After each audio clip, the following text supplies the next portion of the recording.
போல் பாலபாஸ்கரன் கொடுக்கும் சிலுவையின் செய்தியை கேட்டுக்கொண்டிருக்கும் யாவரையும் இச்செய்தி மூலமாக சந்திப்பதில் பெரும் மகிழ்ச்சி அடைகிறோம். கர்த்தராகிய இயேசு கிறிஸ்துவனுடைய கிருபையும் தேவனுடைய அன்பும் பரிசுத்த ஆவியானவருடைய ஐக்கியமும் உங்கள் அனைவரோடும் கூட இருப்பதாக. ஆமென்.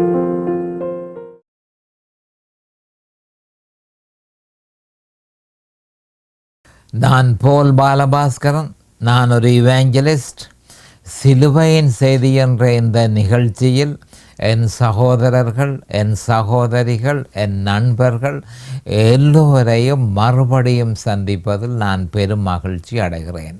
இந்த அருமையான நேரத்தை கர்த்தராகிய இயேசு கிறிஸ்து எங்களுக்கு ஒதுக்கி தந்திருக்கிறார். இந்த நேரத்தில் கர்த்தருடைய வேத வார்த்தைகளை உங்களோடு பகிர்ந்து கொள்வது எனக்கு மிகுந்த சந்தோஷத்தை அளிக்கிறது என்பதை நீங்கள் அறிந்து கொள்ள வேண்டும். கர்த்தருடைய வார்த்தை என சொல்லப்படும் பொழுது அது ஜீவ வார்த்தை என்பதை நாம் அறிந்து கொள்ள வேண்டும். அது ஜீவ அப்பம் என்பதை நாம் அறிந்து கொள்ள வேண்டும். அந்த ஜீவ அப்பத்தை நாம் புசிக்க வேணும் என்று சொல்லி நம்முடைய ஆண்டவராகிய இயேசு கிறிஸ்து யோவான் 6ஆம் அதிகாரத்தில் தெளிவாக சொல்லியிருக்கிறார். என்னுடைய மாம்சத்தை நீங்கள் புசிக்க வேணும், என்னுடைய இரத்தத்தை நீங்கள் பானம் பண்ண வேணும் என்று சொல்லி ஆண்டவர் சொல்லியிருந்தார். அப்போ அதனுடைய அர்த்தம் என்ன? என்னையும் நான் சிலுவையில் செய்து முடிக்கப் போகிறதையும் நீங்கள் விசுவாசிக்க வேண்டும். அந்த விசுவாசத்தின் மூலமே நித்திய ஜீவனை நீங்கள் சுதந்திரித்து கொள்வீர்கள் என்று தெளிவாக அவர் சொல்லியிருக்கிறார். அப்போ நாம் அறிந்து கொள்ள வேண்டியது என்னென்று சொன்னால், ஜீவ அப்பம், வேத வார்த்தை ஜீவ அப்பம் என்பதை நாம் அறிந்து கொள்ள வேண்டும்.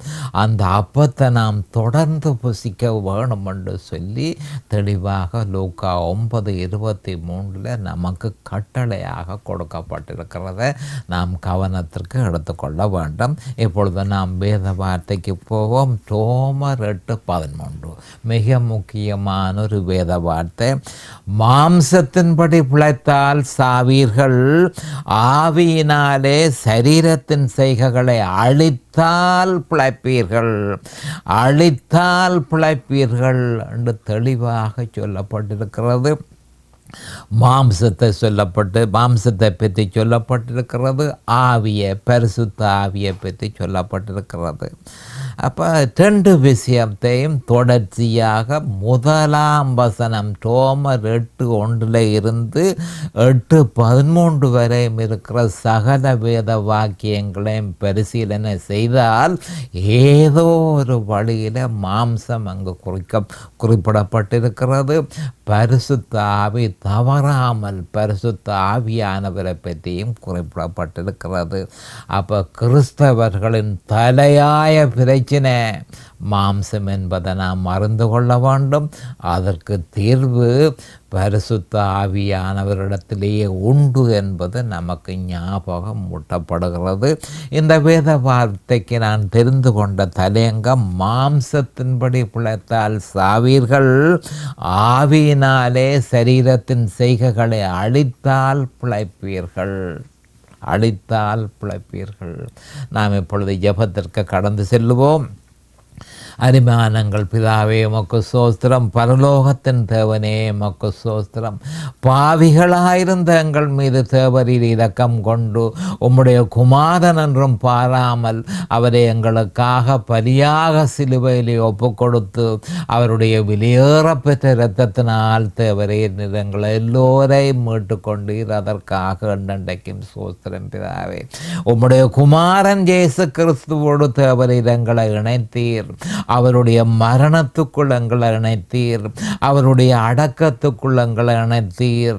அவரில் பிழைத்திருக்கக்கூடிய பாக்கியத்தை எங்களுக்கு தந்திருக்கிறீர். அதற்காக என்றென்றைக்கும் சோஸ்திரம் பிதாவே. அருமையான பிதாவே, உம்முடைய குமாரனில் பிழைத்திருக்கக்கூடிய பாக்கியத்தை தேவரீர் எங்களுக்கு தந்திருக்கிறீர்.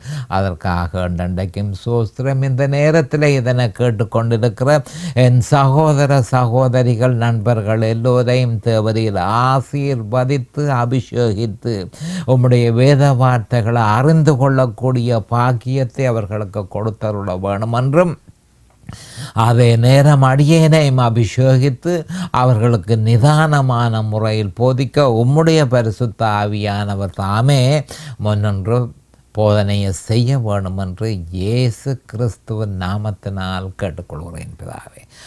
ஆமேன் and amen and amen. Hallelujah, hallelujah, hallelujah. Thank you Jesus. Praise the Lord, praise the Lord, praise the Lord. Hallelujah.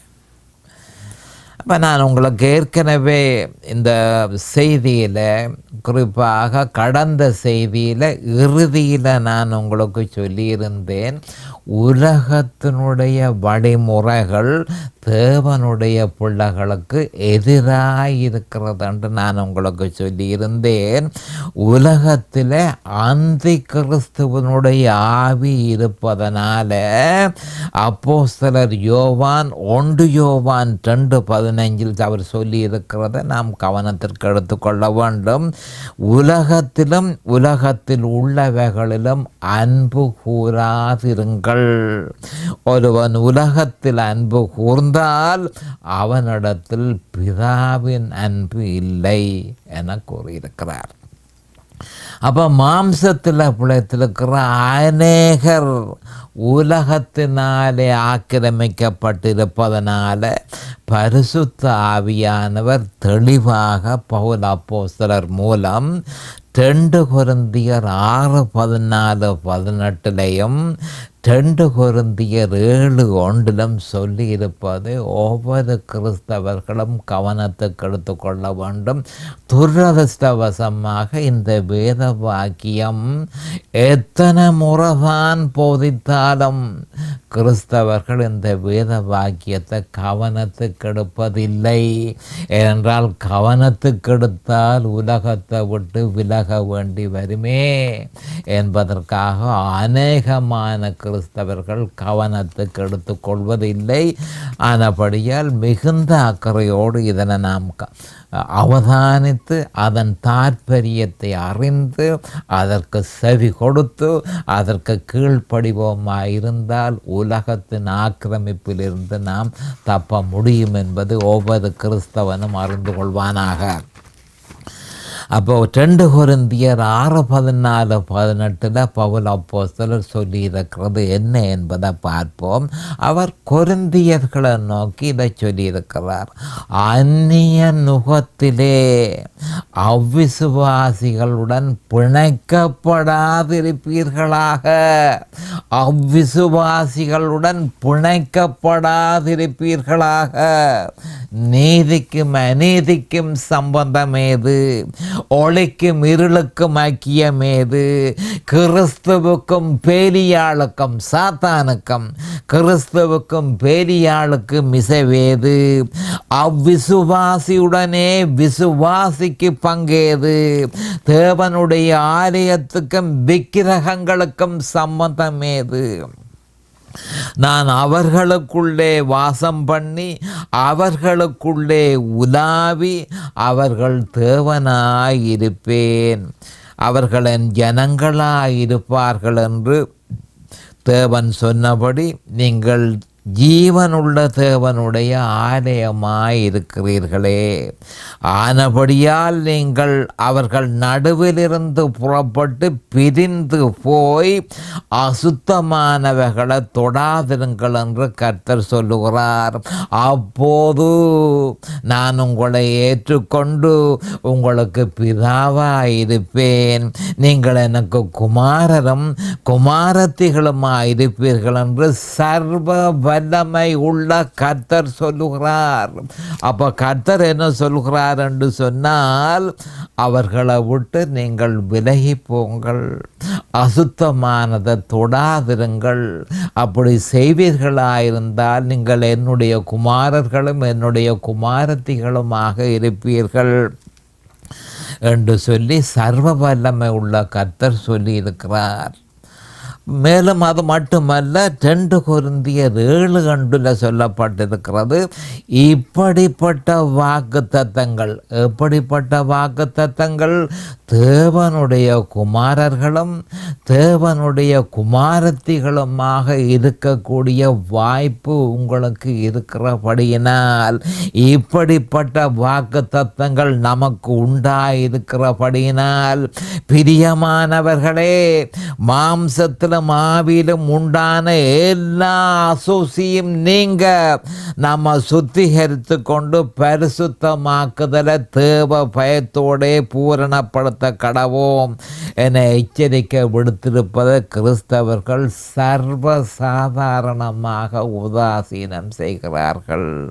அப்போ என்ன சொல்லப்பட்டு கிடக்கின்றால், தேவ பயத்தோடே சுத்திகரிப்போம். நீங்கள் நம்ம சுத்திகரித்து கொண்டு பரிசுத்தமாக்குதலை தேவ பயத்தோடே பூரணப்படுத்த கடவோம் என்று சொல்லி இங்கு சொல்லப்பட்டிருக்கிறது. அப்போ என்ன சொல்லப்பட்டிருக்கிறது என்று சொன்னால், நாங்களே பரிசுத்தம் செய்யலாம் என்றதல்ல, அந்த பொறுப்பை பரிசுத்த ஆவியானவர்கிட்ட கொடுத்து அவர் தொடர்ச்சியாக நம்மில் கிரியைகளை செய்து எங்களை பூரணமாக அவரை பரிசுத்தப்படுத்துறதற்கு நீங்கள் இடம் விட்டு கொடுங்கள் என்றே 2 கொரிந்தியர் 7:1 சொல்லப்பட்டிருக்கிறது. அது அப்படி எனில், விசுவாசி தொடர்ச்சியாக உலகத்தோடு உறவாடுவானாயின், அநேகமான கிறிஸ்தவர்கள் தொடர்ச்சியாக உலகத்தோட உறவாடுகிறார்கள். அப்படி தொடர்ச்சியாக உலகத்தோட உறவாடுவார்களா இருந்தால் முடிவில் தன் ஆத்துமாவையே இழந்து போக வேண்டி வரும் என்பதனை ரோமர் 8:13 தெளிவாக எச்சரிக்கை செய்கிறது. நம்முடைய ஆண்டவராகிய இயேசு கிறிஸ்துவும் இதனையே லூக்கா 9:23-25 தெளிவாக எச்சரித்திருக்கிறார். அந்த விசுவாசத்தினால வராத யாவும் பாவமே. ரோமர் 14:23 சொல்லப்பட்டிருக்கிறது. அந்த விசுவாசம் இல்லாத எதனிலும் மாம்சத்தின் ஊடுருவல் உண்டு. கிறிஸ்தவர்கள் அறிந்திருக்க வேண்டியது என்னென்று சொன்னால், அந்த விசுவாசம் இல்லாத எதனிலும் மாம்சத்தின் ஊடுருவல் உண்டு என்பதனை விசுவாசிகள் உணர்ந்து கொள்ள தவறுவார்களாயின் முடிவு மரணமே ஆகும். மரணமே ஆகும் என்பதை கிறிஸ்தவர்கள் தெளிவாக அறிந்து கொள்ள வேண்டும். இப்படி இருக்க மாம்சத்தில் பிழைத்திருக்காமல் ஆவியில் பிழைத்திருப்பதற்கு ஒரு விசுவாசி என்ன செய்ய வேண்டும் என்பதை பரிசுத்த ஆவியானவர் சொல்லியிருக்கிறார். பவுல் அப்போஸ்தலர் மூலம் என்ன சொல்லியிருக்கிறார் என்று சொன்னால், ஆவியினால சரீரத்தின் செய்கைகளை அழிக்க வேண்டும். அப்போ மாம்சத்தில் பிழைத்திருக்காமல் ஆவியில் பிழைத்திருக்க வேணுமாயிருந்தால் நீங்கள் செய்ய வேண்டியது என்ன? ஆவியினால சரீரத்தின் செய்கைகளை அழிக்க வேண்டும் என்று சொல்லி பவுல் அப்போஸ்தலர் தெளிவாக சொல்லியிருக்கிறார். இதன் ஆவிக்குரிய பொருளை சற்று விவரமாக அறிந்து கொள்ள வேண்டியது மிக முக்கியமானதாக இருக்கிறது. ஆவியில் பிழைத்திருப்பதற்கு சரீரத்தின் செய்கைகளை அழிக்க வேண்டும் என்பதன் ஆவிக்குரிய பொருளை நாம் விவரமாக அறிந்து கொள்ள வேண்டும். என்று சொன்னால் அது மிக முக்கியமானதொன்று.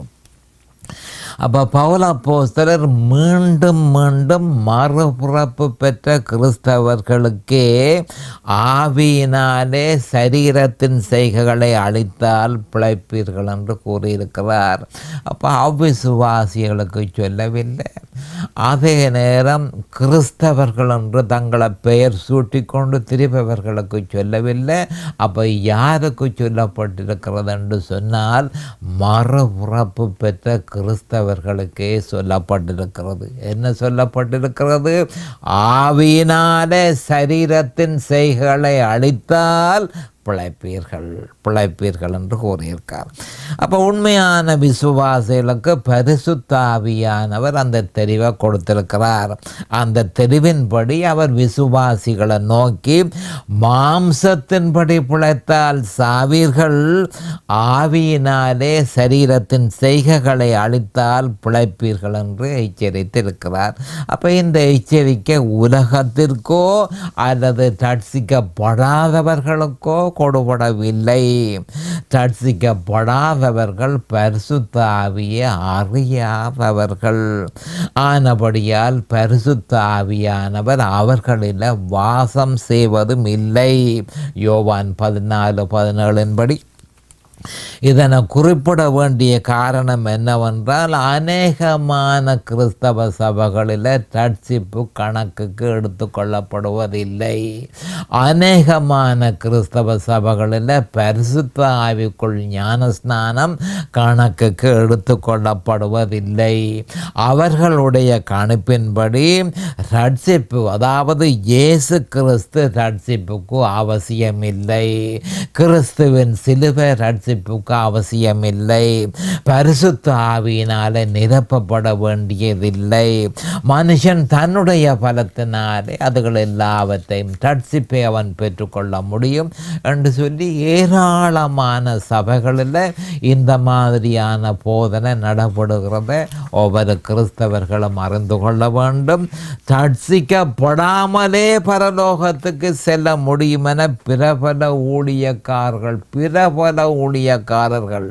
ரட்சிக்கப்படாமலே பரலோகத்திற்கு செல்ல முடியும் என்று தங்களுடைய நிலைப்பாட்டை வெளிப்படையாகவே துணிவாக வேத வார்த்தைக்கு எதிராக ஒருவன் சொல்லுவானா இருந்தால் அவன் துணிவாக சொல்லுகிறான். அவன் கடவுளை பொருட்படுத்தவில்லை.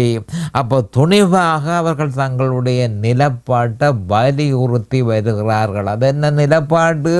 பரலோகத்திற்கு செல்வதற்கு இயேசு கிறிஸ்து அவசியமில்லை, அவர் சிலுவையில் செய்தது அவசியமில்லை என்று சொல்லி பிரபலமான போதகர்கள் இப்பொழுது போதனையை நடத்தி கொண்டிருக்கிறார்கள். இதை நாம் இலகுவாக இன்டர்நெட் வழியாக நாம் அறிந்து கொள்ளக்கூடியதாக இருக்கிறது. இந்த மாதிரியான சபைகளினால உலகம் நிரம்பி வழிகிறதென்ற உண்மையை கிறிஸ்தவர்கள் அறிந்து கொள்ள வேண்டும். ஆனால் அப்போஸ்தலர் பேதுரு கூறியிருப்பதை இவர்கள் கவனத்திற்கு எடுத்துக்கொள்வதில்லை. ஏனென்று சொன்னால் அப்போஸ்தலர் 4:12 பேதுரு பரிசுத்த ஆவியினாலே ஏவப்பட்டு என்ன சொல்லியிருக்கிறார் என்று சொன்னால், அவராலே அன்றி, இயேசு கிறிஸ்துவாலே அன்றி, அவர் சிலுவையில் செய்து முடித்ததினாலே அன்றி, அவராலே அன்றி வேறொருவராலும் ரட்சிப்பு இல்லை.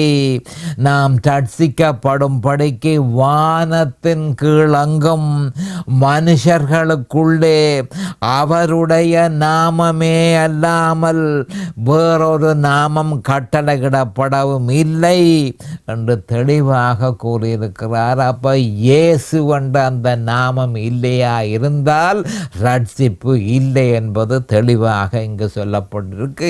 இப்படி வேத வாக்கியம் சொல்ல பிரபல்யமான போதகர்கள் கிறிஸ்து அவசியமில்லை, அவர் சிலுவையில் செய்தது அவசியமில்லை, கிறிஸ்துவின் இரத்தம் அவ்வளவு முக்கியமல்ல, நம்முடைய சுய பலத்தினாலேயே நாங்கள் எங்களுடைய முயற்சிகளினால பரலோகம் செல்ல முடியும் என்று சொல்லி போதகர்கள் தங்களுடைய நிலப்பாட்டை வலியுறுத்தி வருகிறார்கள்.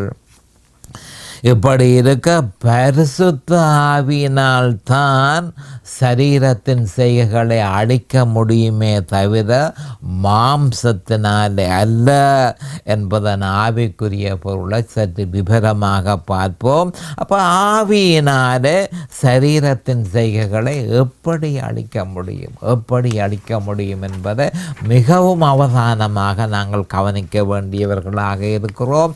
ஏனென்று சொன்னால் இங்கு இங்கு சொல்லப்பட்டது நீங்கள் ஆவியினாலே மாம்சத்தின் செய்கைகளை அழியுங்கள் என்று சொல்லப்பட்டு கிடக்கும்.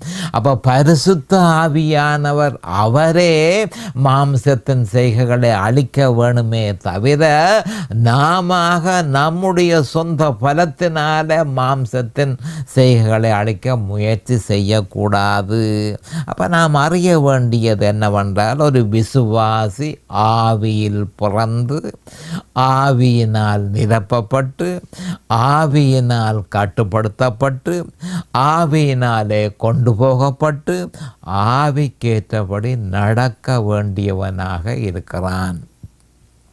மறுபடியும் சொல்லுகிறேன், ஒரு விசுவாசி ஆவியில் பிறந்திருக்க வேணும், ஆவியினால் நிரப்பப்பட்டிருக்க வேணும், ஆவியினால் கட்டுப்படுத்தப்பட்டிருக்க வேணும், ஆவியினால் கொண்டு போகப்பட வேணும், ஆவிக்கேற்றபடி அவன் நடக்க வேணும். ஆவிக்கேற்றபடி நடந்தால் மட்டுமே மாம்ச இச்சையை நிறைவேற்றாதிருக்க முடியும். ஆவிக்கேற்றபடி நடந்தால் மட்டுமே மாம்சத்தின் இச்சையை நிறைவேற்றாமல் இருக்க முடியும் என்பதை பவுல் அப்போஸ்தலர் கலாத்தியர் 5:16 பின்னும் நான் சொல்லுகிறது என்னவென்றால், ஆவிக்கேற்றபடி நடந்து கொள்ளுங்கள், அப்பொழுது மாம்ச இச்சையை நிறைவேற்றாதிருப்பீர்கள். மாம்ச இச்சை மாம்சத்தின் கிரியைகளுக்கு வழி நடத்துகிறது. அப்போ மாம்சத்தின் இச்சையை நிறைவேற்றாதிருக்க வேணுமா இருந்தால் நீங்கள் ஆவிக்கேற்றபடி நடக்க வேண்டும் என்று சொல்லி தெளிவாக சொல்லியிருக்கிறார். அப்போ ஆவியினாலே சரீரத்தின் செய்கைகளை அழிப்பதற்கு ஆவிக்கு ஏற்றபடி நடப்பது இன்றியமையாதது என்பதை நாம் அறிந்து கொள்ள வேண்டும். நாம நம்முடைய சரீரத்தின் செய்கைகளை அழிக்க ஒரு பொழுதும் முயற்சி செய்யக்கூடாது. அப்போ கிறிஸ்தவர்கள் இந்த மாதிரியான செய்கைகளில் தாங்களாகவே முயற்சித்து தங்களுடைய இருதயத்தில் கற்பம் தரித்த சிந்தனைகளை நடைமுறைப்படுத்தி மாம்சத்தின் செய்கைகளை அவர்கள் அழிக்க முயற்சிக்கிறார்கள். அதனால் ஒரு பிரயோசனம் இல்லை. வேதத்தில் அப்படி சொல்லப்படவில்லை. அப்போ வேதத்தில் சொல்லப்பட்டது என்ன? ஆவியினால சரீரத்தின் செய்கைகளை அழியுங்கள் என்றுதான் சொல்லப்பட்டிருக்கிறது. அதை பரிசுத்த ஆவியானவரிடத்திலேயே அதனை விட்டுவிட வேண்டும். இது ஒரு புத்திமதி அல்ல, எச்சரிக்கையாக இருக்கிறது என்பதை நாம் அறிந்து கொள்ள வேண்டும். ஒன்றில் ஆவியினாலே சரீரத்தின் செய்கைகளை அழிக்கலாம், இல்லையேல் மாம்சத்தினால் நாம் அழிக்கப்படலாம். மறுபடியும் சொல்கிறேன், ஒன்றில் ஆவியினாலே சரீரத்தின் செய்கைகளை அழிக்கலாம், இல்லையேல் மாம்சத்தினால் நாம் அழிக்கப்படலாம் என்பதை கிறிஸ்தவர்கள் தெளிவாக அறிந்திருக்க வேண்டும். அப்போ தெரிவு எந்த காலமும் நம்முடையது. அந்த பொறுப்பை ஆண்டவர் நம்முடைய கரத்திலே ஒப்பு கொடுத்திருக்கிறார். மனுஷா, அதாவது தெரிவு உன்னுடையது, நீ தெரிவை மேற்கொள்ளோ, மிச்சத்தை நான் செய்கிறேன் என்று சொல்லி பரிசுத்த ஆவியானவர் தயாராக இருக்கிறார். அப்போ சரீரத்தின் செய்கைகளை அழிக்கும் பொறுப்பை பரிசுத்த ஆவியானவரிடம் விட்டுவிட்டால் அவர் அதனை கச்சிதமாக செய்து முடிப்பார் என்பதை நாம் அறிந்து இந்த வேத வாக்கியத்தை நாம் விசுவாசித்து அந்த விசுவாசத்தில் நாம் நிலைத்திருக்க வேண்டும். ஏனென்றால் வேத வாக்கியத்தில் தெளிவாக சொல்லப்பட்டிருக்கு, ஆவியினாலே சரீரத்தின் செய்கைகளை அழித்தால் பிழைப்பீர்கள் என்று சொல்லப்பட்டிருக்கு. அதை நாம் விசுவாசிக்க வேண்டும். அப்போ ஆவி என்ன எதிர்பார்க்கிறது, நம்மிடத்தில் என்னத்தை எதிர்பார்க்கிறது என்பது தான் நம்முடைய நோக்கமாக இருக்க வேணுமே தவிர நாம சரீரத்தின் செய்கைகளை அழிக்க முயற்சிக்க கூடாது. அப்படி அழிக்க முயற்சி செய்வோமாக இருந்தால் மாம்சத்தினால நாம் அழிக்கப்படுவோம் என்பதை தெளிவாக அறிந்து கொள்ள வேண்டும். அப்போ அந்த பொறுப்பை முற்று முழுதுமாக பரிசுத்த ஆவியானவருடைய கரத்தில் நாம் ஒப்பு கொடுக்க வேண்டும். அவர் அதை வெற்றிகரமாக செய்து முடிப்பார் என்பதை நாம் விசுவாசித்து அதனை எதிர்பார்க்க வேண்டும். ஏனென்றால் வேத வசனம் தெளிவாக சொல்கிறது. ஆனால் அவர் அதை செய்கிறதற்கு ஒரு நிபந்தனையை பிரமாணமாக விதித்திருக்கிறார் என்ற உண்மை அநேகமான கிறிஸ்தவர்கள் அறியாதவர்களாக இருக்கிறார்கள். நான் உங்களில் செயல்பட்டு மாம்சத்தின் செய்கைகளை நான் அழிக்க வேணுமாயிருந்தால் என்னுடைய பிரமாணத்தை நீங்கள் கடைப்பிடிக்க வேண்டும். என்னுடைய பிரமாணத்தை நீங்கள் கடைப்பிடிக்க மாட்டோம் என்பீர்களாயிருந்தால் நான் உங்களில் மாம்சத்தின் செய்கைகளை அழிக்கப் போவதில்லை. அப்போ என்ன சொல்லப்பட்டிருக்கிறது? ஒரு பிரமாணம். பரிசுத்த ஆவியானவர் ஒரு பிரமாணத்தை ஏற்படுத்தி கிறிஸ்தவர்களுக்கு சொல்கிறார், அந்த பிரமாணத்தை நீங்கள் கடைப்பிடிக்க வேண்டும். அந்த பிரமாணம் என்ன? ரோமர் 8:2 நமக்கு தெளிவாக சொல்லப்பட்டிருக்கிறது. கிறிஸ்து இயேசுவினாலே ஜீவனுடைய ஆவியின் பிரமாணம். அதுதான் அந்த பிரமாணம், அந்த லோ. பரிசுத்த ஆவியானவர் ஒரு ஸ்பிரிச்சுவல் லோவை, ஒரு ஆவிக்குரிய பிரமாணத்தை உருவாக்கி இருக்கிறார். அந்த ஆவிக்குரிய பிரமாணத்தை நாம் கடைப்பிடிக்க வேண்டும். கடைப்பிடித்தால்தான் நான் சரீரத்தின் செய்கைகளை அழிப்பேன் என்று சொல்லி ஆண்டவர் தெளிவாக சொல்லியிருக்கிறார். அப்போ பவுல் அப்போஸ்தலர் 20 மேலும் ரோமர் 8:2 நமக்கு தெளிவு ஏற்படுத்தும் பொருட்டாக சொல்லியிருப்பதை நாம் கவனமாக பார்ப்போம். ரோமர் 8:2 ஆனபடியால் கிறிஸ்து இயேசுவுக்குட்பட்டவர்களாயிருந்து மாம்சத்தின்படி நடவாமல் ஆவியின்படியே நடக்கிறவர்களுக்கு ஆக்கின தீர்ப்பு இல்லை. கிறிஸ்து இயேசுவினாலே ஜீவனுடைய ஆவியின் பிரமாணம் என்ன பாவம் மரணம் என்னும் பிரமாணத்தில் நின்று விடுதலை ஆக்கிட்டே என்று வெளிப்படுத்தி இருக்கிறார். அது எப்படி அப்போ சொல்லியிருக்கிறது என்ன என்று சொன்னால், கிறிஸ்து இயேசுவினாலே ஜீவனுடைய ஆவியின் பிரமாணத்தை நீங்கள் கடைப்பிடிக்க வேண்டும். அப்போ எப்படி அதை கடைப்பிடிக்கிறது? ஒருவனுடைய விசுவாசம் இயேசு கிறிஸ்துவிலும் அவர் சிலுவையில் நிறைவேற்றியதிலும் நிலைத்திருக்க வேண்டும். ஒருவனுடைய விசுவாசம் இயேசு கிறிஸ்துவிலும் அவர் சிலுவையில் நிறைவேற்றியதிலும் நிலைத்திருக்க வேண்டும். அப்படி நிலைத்திருக்கும் பொழுதே பரிசுத்த ஆவியானவர் அவனில் வல்லமையாக செயற்படுவார் என்பதை நாம் தெளிவாக அறிந்திருக்க வேண்டும். இதனையே கிறிஸ்து இயேசுவினாலே ஜீவனுடைய பிரமாணம், ஜீவனுடைய ஆவியின் பிரமாணம் உறுதிப்படுத்துகிறது. மறுபடியும் சொல்கிறேன், இதனையே லூக்கா 9:23 நம்முடைய ஆண்டவராகிய இயேசு கிறிஸ்து இந்த பூமியிலே இருக்கும் பொழுது தெளிவாக சொல்லியிருக்கிறார். அப்போ என்ன சொல்லியிருக்கிறார்? ஒருவன் என் பின்னே வர விரும்பினால் அவன் தன்னைத்தான் வெறுத்து தன் சிலுவையை அனுதினமும் எடுத்துக்கொண்டு என்னை பின்பற்ற கடவன். அதை பின்பற்றாமல் விட்டானா இருந்தால் அவன் எனக்கு சிஷ்யனாக இருக்க முடியாது என்று சொல்லி லூக்கா 14:27 நம்முடைய ஆண்டவர் தெளிவாக சொல்லியிருக்கிறார். அப்போ பரிசுத்த ஆவியானவர் வல்லமையாக செயற்பட வேணுமாயிருந்தால் நாம் இயேசு கிறிஸ்துவையும் அவர் சிலுவையில் செய்து முடித்ததையும் விசுவாசித்து தொடர்ந்து விசுவாசித்து அந்த விசுவாசத்தில் நிலைத்திருப்போமாயிருந்தால் பரிசுத்த ஆவியானவர் அவனில் வல்லமையாக செயல்பட்டு அந்த பாவத்தின் ஊடுருவலை முழுதுமாக தடை செய்து பாவத்தின் செயல்களை முழுதுமாக அழிப்பார் என்பதை நாம் தெளிவாக அறிந்து கொள்ள வேண்டும். இப்பொழுது நேரம் சமீபமாகிவிட்டது. அடுத்த செய்தியில் நான் உங்களை சந்திக்கும் வரை கர்த்தராகிய இயேசு கிறிஸ்துவின் நாமத்தினால் நான் உங்களை ஆசீர்வதிக்கிறேன். அவருடைய கிருபையும் அவருடைய இரக்கமும் உங்களுக்கு தாராளமாக கிடைப்பதாக இயேசுவின் நாமத்தில் பரிசுத்த பிதாவே. ஆமேன் அண்ட் ஆமேன் அண்ட் ஆமேன். இந்த சிலுவையின் செய்தியை கேட்பவர்கள் அதன் ஆவிக்குரிய பலனை பூரணமாக அடைய வேண்டும் என்பதே நம்முடைய பிரார்த்தனையாகும். தொலைபேசி மூலம் தொடர்பு கொள்ள விரும்புவோர் 647-465-1224 மூலமும், இமெயில் மூலம் தொடர்பு கொள்ள விரும்புவோர் paulbalabaskaran@gmail.com மூலமும் தொடர்பு கொள்ளலாம்.